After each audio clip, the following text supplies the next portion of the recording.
ये हमारे पास P6 है। इसके बाद to calculate a project profitability to make delay analysis and calculate project profitability. Delay analysis किसके दरमियान? अब डिले क्यों आता है, डिले क्यों आया है? डिले अगर हम फिडे के कॉन्ट्रैक्ट को देखें तो यहां पे आप लिखें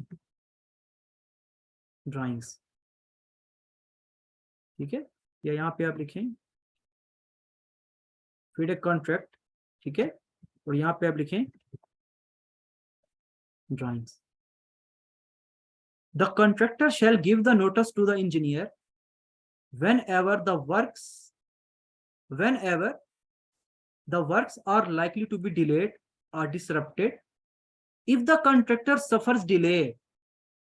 अब डिले, अब देखें मेरी बात सुने, डिले कहां से, ठीक है, contractor, if the contractor suffers delay, कहां से डिले? अपने प्लान से डिले, ठीक है, वो प्लान जो हमारे कंट्रैक्टर्स हैं उन्होंने ओके किया था, उस प्लान से डिले, ठीक है। जब डिले आएगा, उसने इंजीनियर का कहा है, और इन कट्स ऑफ कॉस्ट या कॉस्ट में वेरिएशंस आएंगी as a result of failure of engineer to issue the notified drawing और instruction with in the time, the notice should include the detail of drawing and instruction. तो उस delay को find करना, कितना delay आया है, तो आपकी कंपनी किस तरफ देखेगी, ठीक है, तो आपकी कंपनी जो है वो किसकी तरफ देखेगी? आपकी कंपनी प्लानिंग इंजीनियर की तरफ देखेगी, यानी आप में से किसी की तरफ देखेगी। जब ड्राइंग लेट हुई है, कॉन्ट्रैक्टर ने इंजीनियर से कहा है ये क्लास नंबर 1.9 है और इन क्लास को इंप्लीमेंट करना है प्राइमवीरा P6 के ऊपर, ठीक है, कंपनी आप लोगों की तरफ देखेगी और वो क्या कहेगी? वो कहेगी यार प्लानिंग इंजीनियर को बुलाओ, डिले तो आ गया है, लेकिन उस डिले की वजह से प्रोजेक्ट का जो एम्प्लॉयर कॉन्ट्रैक्ट डेट था वो कितना लेट हुआ है, और उस प्रोजेक्ट की वजह से कॉस्ट कितनी डेविएट हुई है।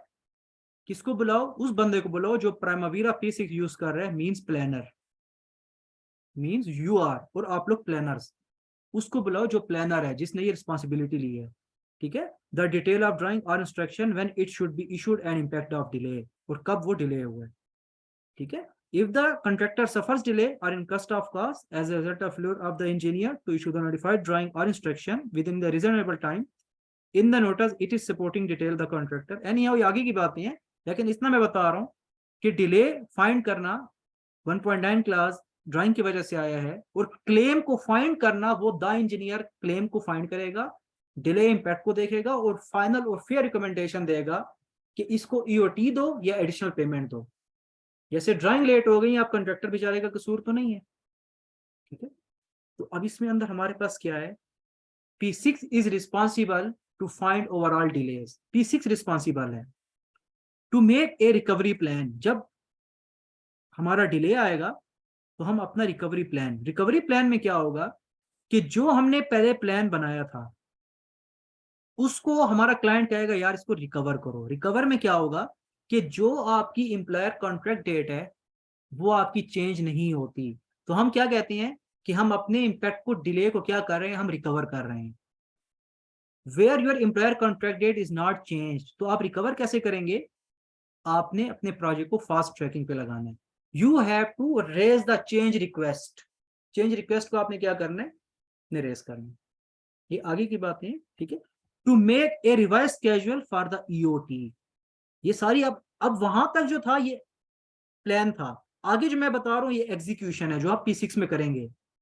To make a revise schedule for the EOT, और जब एक्सटेंशन ऑफ टाइम आएगा तो आप उसके लिए रिवाइज स्केड्यूल बनाएंगे। रिवाइज स्केड्यूल में क्या होता है कि आपकी जो एम्प्लॉयर की कॉन्ट्रैक्ट डेट है वो चेंज हो जाती है, रिकवरी में नहीं हो सकती, लेकिन रिवाइज के अंदर क्या होता है, आपकी जो एम्प्लॉयर कॉन्ट्रैक्ट डेट है वो चेंज हो जाती है, ठीक है। यानी जितना प्रोजेक्ट चल गया उतना चल गया, उसके आगे आप रिवाइज करते हैं। और ईओटी कॉन्ट्रैक्टर कब लेता है? EOT extension of time contractor तब लेता है जब उसको हर महीने हम इशू नहीं करते इंटरिम पेमेंट सर्टिफिकेट, इसको हम आईपीसीएस कहते हैं, ठीक है, तो कंट्रैक्टर क्या करेगा, कंट्रैक्टर आपसे if the engineer fails to issue interim payment certificate or to make a financial arrangements, the contractor may after giving not less than 21 days notice to the employer. ठीक है, ये वैसे फिडिक के क्लास एग्जैक्ट हैं, लेकिन हमारे जो साइड पे क्लास है वो एग्जैक्ट नहीं है। जरूरी नहीं है कि आपको हर चीज जो है वो आपको एक नोटिफाई करके दी जाए। ठीक है, मैं इसको यहाँ पे वैसे ही यहाँ पे सेव कर लेता हूँ सिविल फार्मूलाज में, तो आपको नोटिफाई करके दी जाए। लेकिन जब कॉन्ट्रैक्टर को इंटरिम पेमेंट सर्टिफिकेट नहीं मिलती, ठीक है, मैं बताऊंगा एंड में, ठीक है, तो आपका क्या होता है कि वो कॉन्ट्रैक्टर लेट हो जाता है, यानी कि तो उसको पेमेंट, आप जाहिर सी बात है अगर साइड पे काम कर रहे हैं आपको पेमेंट मिलेगी तो आप काम करेंगे, तो उसकी वजह से कॉन्ट्रैक्टर या तो काम रोक देगा या काम को कम कर देगा। ठीक है, तो उस रोकने की वजह से हमारे ओवरऑल प्लान पे क्या इफेक्ट आया है, हमारा ओवरऑल प्लान अपने जो प्रोजेक्ट था उससे कितना डेविएट हुआ है, ये काम है आप लोगों का, यानी प्लानिंग इंजीनियर का जो ऑफिस में बैठा होगा। ठीक है, आप लोगों का काम है फाइंड करना कि हमारा जो प्रोजेक्ट है वो कितना डेविएट हुआ है फ्रॉम द प्लान। ठीक है, फॉर एग्जाम्पल हमारा कंट्रैक्टर ने काम शुरू किया, उसने 20% काम कर लिया, 20% बाद हमारा कंट्रैक्टर कहता है भाई मुझे तो पैसे ही नहीं मिले, मैं काम नहीं करता, उसने 10 दिन काम रोक लिया, तो इसको नेक स्ट्रेचिंग कहते हैं P6 के अंदर। नेक स्ट्रेचिंग में क्या होता है, जो ये फिनोमिना होता है, इसका मतलब ये है कि हमारे कंट्रैक्टर ने एज पर साइड ये काम नहीं किया। तो क्यों काम नहीं किया, ये जो बताना है, जितना हमारा प्लान चेंज हुआ है ये बताना किसका फर्ज है, ये बताना प्लानिंग इंजीनियर की जिम्मेदारी है कि हमारा ईओटी की वजह से हमारा प्रोजेक्ट कितना इफेक्ट हुआ है। ठीक है, ओवरऑल तो टाइम, तो इसमें हमारा टाइम इफेक्ट हुआ है क्योंकि कंट्रैक्टर ने तो काम रोक लिए। ठीक है, तो कितना हमारा टाइम जाया हुआ, वो काम है आप लोगों का इस सॉफ्टवेयर के अंदर to monitor the deviations between the plan and the actual work. आपने एक एक्चुअल वर्क को प्लान किया, ठीक है, उसको मॉनिटर करना, जैसे डेविएशंस के दौरान क्या डेविएशंस आई हैं, प्लान क्या था, जब स्टार्ट किया तो एक्टिविटी कितनी मर्ज हुई, डेविएट हुआ, इस मर्ज की वजह से प्रोजेक्ट कितना इफेक्ट हुआ, हमारे ऊपर कॉस्ट कितनी आई, और अब हमारी जो प्रोजेक्ट की एंडिंग डेट है वो कहां तक चली गई है। ठीक है, तो इसलिए अक्सर प्रोजेक्ट की आप फाइल देखें तो वहां पे लिखा होता है रिवाइज बेसलाइन 3। तो रिवाइज बेसलाइन 3 का मकसद क्या होता है कि ये प्रोजेक्ट की एम्प्लॉयर कॉन्ट्रैक्ट डेट 3 दफा तब्दील हुई है। ठीक है, 3 दफा तब्दील हुई है। ठीक है, तो इसका मतलब ये होता है, इसका मतलब ये नहीं होता कि ये बेसलाइन कोई और चीज है, नहीं, इसका मतलब ये है कि जो आपने प्लान बनाया था, you are not going on the plan, you are deviating from the plan. तो प्लानिंग इंजीनियर यानी आप लोग, मैं, जो भी है, तो हम उसको डेविएट करके फाइंड करते हैं to monitor S curve and histogram report. S curve को जनरेट करना और हिस्टोग्राम रिपोर्ट को, एस कर्व एक बाय सॉफ्टवेयर से डाउनलोड जनरेट होती है, लेकिन सॉफ्टवेयर की एस कर्व को इतनी इंपॉर्टेंस नहीं दी जाती, उसके लिए हम डायरेक्टली जो एस कर्व है वो फ्रॉम BOQ हम निकालते हैं, और जो हमारे पास डायरेक्टली एस कर्व होती है वो आप यहाँ पे देखें तो 18 प्रोजेक्ट की मेरे पास पड़ी हुई है इस्लामाबाद में जो चल रहा है इस वक्त, 18 प्रोजेक्ट। ठीक है, तो ये उसका डैशबोर्ड है। ठीक है, तो यहाँ पे हमारे पास क्या है, ये कर्व जो है अब ईवी और पीवी के दरमियान बनी हुई है। ईवी क्या है, पीवी क्या है, ये तो आगे की टर्मिनोलॉजीज हैं और हमारे प्रोजेक्ट पे किस तरह इफेक्ट कर रही हैं, लेकिन जो कैश फ्लो और एस कर्व होती है, ठीक है, जिसको हम कम्युलेटिव करते हैं, तो वो कुछ इस तरह की होती है।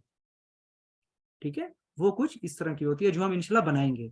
ठीक है, इसके आगे जो इसका काम है इस सॉफ्टवेयर का, to calculate schedule variance index, it is not SPI, it is BI। ठीक है, cost performance index CPI। CPI क्या टर्मिनोलॉजी है कि हमारी कॉस्ट कितनी ओवररन हो रही है। To calculate physical performance complete at site, और हमने फिजिकल परफॉर्मेंस साइट पे कितनी कंप्लीट की है, क्योंकि 3 चीजें होती हैं P6 में। P6 में क्या, असल में भी 3 चीजें होती हैं रियल में, एक होता है ड्यूरेशन, एक होता है फिजिकल, और एक होता है यूनिट्स, यानी रिसोर्सेज, टाइम और फिजिकल वर्क। आपकी एक एक्टिविटी है जो आपने प्लान में कहा 1 नवंबर से मैं करूंगा 6 नवंबर तक, तो आपका आज का दिन 3 नवंबर है फॉर एग्जांपल, तो आपने 50% का मैंने कर ली। और आपसे एक क्वेश्चन किया जाता है इंटरव्यू में कि प्राइमावीरा P6 में हम अपनी जो प्रोग्रेस है उसको किस तरह अपडेट करते हैं, तो किस तरह अपडेट करते हैं, on the basis of duration, क्योंकि ड्यूरेशन को कोई भी नहीं रोक सकता। आपने 6 नवंबर को खत्म करना है, 50% आपका टाइम गुजर गया, आप जब साइट पे आते हैं तो आपने 20% काम किया है। अब ये तो साफ जाहिर है कि आप बिहाइंड हैं, मॉनिटर के वक्त आप बिहाइंड हैं, तो आपका प्रोजेक्ट भी डेविएट होगा। उसकी वजह से आपके ऊपर कॉस्ट क्या आएगी, उस डेविएशन की वजह से आपके एम्प्लॉयर कॉन्ट्रैक्ट पे क्या असर पड़ेगा। तो ये हमारे पास क्या है, फिजिकल परफॉर्मेंस को कैलकुलेट करना, ये भी आपका काम है मीन्स प्लानिंग का। Estimate of cost, estimate at completion, project के एंड में क्या वेरिएंस आ रहा है, and to manage entire project portfolio life cycle. Entire project portfolio life cycle का मतलब क्या है, P6 5 चीजों पे काम कर रहा है, याद रखें, याद रखें इस वक्त जो हमारा P6 है, they are working on 5 terminologies. ठीक है, कौन कौन सी टर्मिनोलॉजीज पे हमारा P6 काम कर रहा है। अब देखें, number 1 is initiation, number 2 is planning यानी scheduling, number 3 is execution, number 4 is monitoring and control, monitoring and control, number 5 is closing and review. मेरी बात याद रखें, आप जिस कंपनी में जाएंगे वहां जो हमारी इनिशिएशन होगी वो कितने परसेंट यूज होती है, सिर्फ 0.5%, यानी ना होने के बराबर।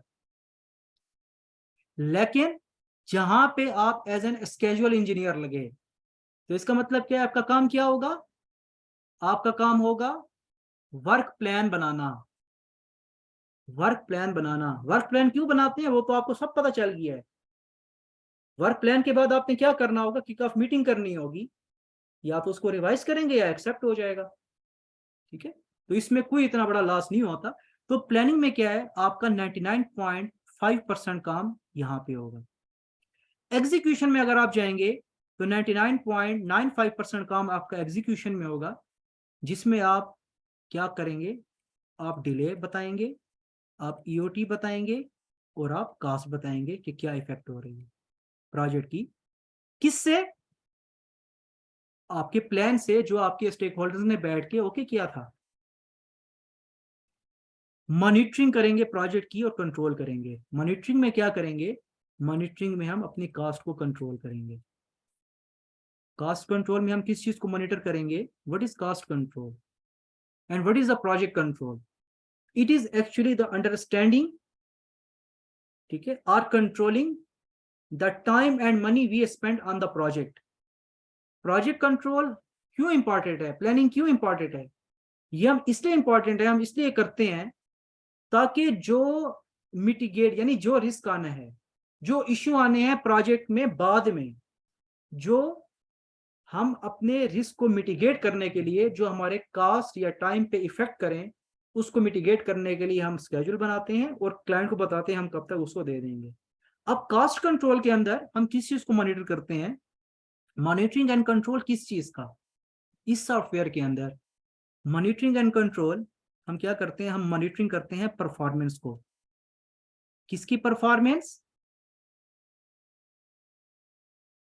प्लानिंग वर्सेस एग्जीक्यूशन, यानी जो प्लान किया था और जो एग्जीक्यूट किया है उसकी परफॉर्मेंस को मॉनिटर करते हैं। ठीक है, मॉनिटरिंग एक्सपेंसेस, हम अपने एक्सपेंस को मॉनिटर करते हैं। Monitoring performance, monitoring expense and monitoring budget. Monitoring budget और उस एक्शन को टेक करते हैं and take action to hit minimum cost, कि कम से कम कॉस्ट में हमारा ये काम हो जाए। ठीक है, तो इसके अंदर initiation, scheduling, execution, monitoring and control and closing and review यानी रिपोर्ट्स। तो प्लानिंग किसका काम है? ये इनिशिएशन, ये प्लानिंग, ये execution, monitoring and control, closing and review, ये सारे के सारे काम सिर्फ एक ही बंदे से पूरी कंपनी में जुड़े हुए हैं। वो बंदा कौन है? वो बंदा प्लानिंग इंजीनियर होता है। इसकी डिमांड वो लोग समझते हैं जो इस सॉफ्टवेयर को समझते हैं। और प्लानिंग इंजीनियर डायरेक्टली किसके साथ अटैच होता है? Planning engineer directly stakeholders के साथ अटैच होता है, क्योंकि कहीं भी प्रोजेक्ट में डिले आता है तो प्लानिंग इंजीनियर को पकड़ते हैं। इसलिए प्लानिंग इंजीनियर की पेज आजकल 70 से 80 हज़ार है। लोग कहते हैं इतनी ज्यादा पेज क्यों है? क्योंकि उनको इस सॉफ्टवेयर का नहीं पता, उनको रिस्पॉन्सिबिलिटीज का नहीं पता। ठीक है, तो ये सॉफ्टवेयर प्लान, KOM मीटिंग में इसका रोल है, प्लान में इसका रोल है, एग्जीक्यूशन में इसका रोल है, कॉस्ट कंट्रोल में इसका रोल है, कैश फ्लोज में इसका रोल है, और रिपोर्ट्स में इसका रोल है। यानी इस वक्त P6 all over the project को मैनेज कर रहे हैं। ठीक है, एंड व्हाट इज मैनेजमेंट? जिसमें आप बेस्ट यूटिलाइज करें अपने रिसोर्सेज को। मशीनरी है, मनी है, मटेरियल है, in order to achieve the predetermined descriptions with the collaboration of stakeholders. Who is stakeholders? Contractor, client, consultant. In order to achieve the predetermined objectives. ठीक है, in order to achieve the predetermined objectives with the collaboration of stakeholders either within the team or outside of the team is called management. तो ये overall हमारे पास जो software है, इसमें हम start to and ये सारे काम हम करेंगे। ठीक है, और इनिशिएशन जो है ये 0.5% हमारे पास होती है। ठीक है, तो पहली जो 4-5 हमारी क्लासेस होंगी वो इनिशिएशन पे होंगी। जब हम एक्टिविटीज पे आएंगे तो हम